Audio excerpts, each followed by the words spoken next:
जब रावण के गुप्तचरों ने बताया कि श्री रामचंद्र जी की सेना सुबेल पर्वत पर आकर ठहरी है और उस पर विजय पाना असंभव है, तब वह उद्वेलित हो गया। उसने महाबली मायावी माया विशारद राक्षस विद्युजी को बुलाकर आदेश दिया कि वह शीघ्र श्री रामचंद्र जी का माया निर्मित मस्तकर बनाकर लाए। रावण की आज्ञा पाकर वह शीघ्र ही श्री राम का सिर बना लाया, जो रक्त से लथपथ था। उसे देखकर कोई नहीं कह सकता था कि ये वास्तव में राम का मस्तक नहीं है। उस मस्तक को बाण की नोक पर रखकर वह अशोक वाटिका में जाकर सीता से बोला, हे सीते, तूने राम की शक्ति पर अगाध विश्वास करके मेरा कहना नहीं माना। देख, राम युद्ध भूमि में मारा गया। ले अपने पति के मरने का समाचार सुन और इस सिर को देखकर अपने अभिमान पर आंसू बहा। वह अभिमानी वानरों के भरोसे मुझसे युद्ध करने आया था। रात्रि को जब वानर सेना सहित राम और लक्ष्मण दोनों सो रहे थे, तब मेरे सेनापति प्रहस्त ने एक विशाल सेना लेकर उस पर आक्रमण कर दिया और अपने भयंकर हथियारों से मार काट मचा दी। बहुत सी सेना मारी गई और जो बचे वे प्राण लेकर भाग गए। तब प्रहस्त ने सोते हुए राम के सिर को काट डाला। इस आक्रमण में विभीषण भी मारा गया। तुझे प्राप्त करने के लिए मुझे ऐसा भयंकर संहार करना पड़ा।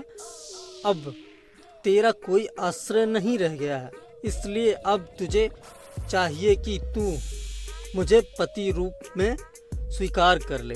इतना कहकर रावण ने उस माया रचित सिर को सीता के समक्ष रख दिया।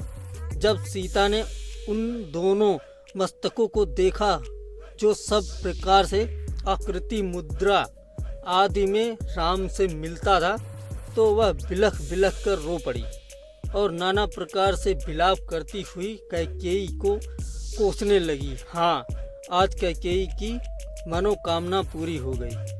हाँ नागिन, आज तुम्हारी इच्छा पूरी हुई। अब तुम्हारा भरत निष्कष्टक होकर राज करेगा। तुमने अपने स्वार्थ के पीछे रघुकुल का नाश कर दिया। इस प्रकार विलाप करती हुई वे मूर्छित होकर पृथ्वी पर गिर पड़ी। जब चेतना लौटी तो वे फिर विलाप करने लगी।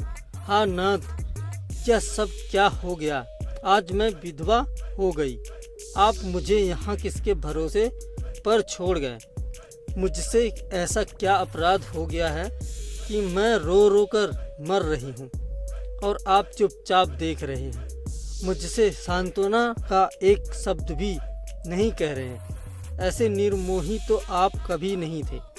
वन चलते समय आपने वचन दिया था कि तेरा साथ कभी नहीं छोड़ूंगा, परंतु आज आप मुझे अकेला छोड़कर चल दिए। आपकी प्रतीक्षा में आंखें बिछाए कौशल्या जब ये समाचार सुनेगी तो उनकी क्या दशा होगी? कौन उनके आंसू पोंछेगा? हाँ, आज मैं ही आप दोनों की मृत्यु का कारण बन गई है। हे नीच रावण, तूने दोनों भाइयों की हत्या तो करा दी। अब मेरा शीश भी काट कर अपनी कृपाण की प्यास बुझा ले। मेरे पति स्वर्ग में मेरी प्रतीक्षा कर रहे हैं। अब मैं इस संसार में एक क्षण भी रहना नहीं चाहती। उठा तलवार, कर अपना काम। जब सीता इस प्रकार विलाप कर रही थी, तभी एक राक्षस ने आकर रावण को सूचना दी कि मंत्री प्रहस्त अत्यंत आवश्यक कार्य से इसी समय आपके दर्शन करना चाहते हैं। यह सुनते ही रावण तत्काल उस सिर को लेकर वहां से चला गया। उस समय तक सीता पुनः मूर्छित हो चुकी थी।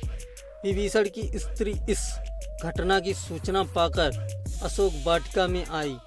वह सीता की मूर्छा दूर करके उन्हें समझाने लगी।